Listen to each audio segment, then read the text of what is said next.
இது ஜி இது என்ன இப்ப சும்மா நித்திரையும் கொள்ள விட மாட்டேன்.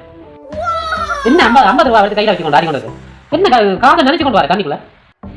நான் காசை நினைச்சு கொண்டு வரேன். எனக்கு வேற வேலையில தான் காசை ஜீன்ஸுக்கு வச்சுட்டு அப்படியே விரட்டி போடுறது. இங்கடா காசு நினைச்சு போடு. இப்படிதான் காசுல என்ன வாங்குறது? காசு என்ன தெரிஞ்சாதா? உனக்கு என்ன கந்தரி குருடை உனக்கு கந்தரியும் தான் வடியும்.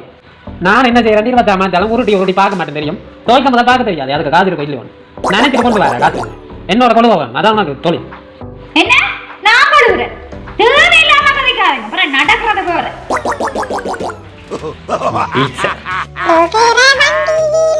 ஓகே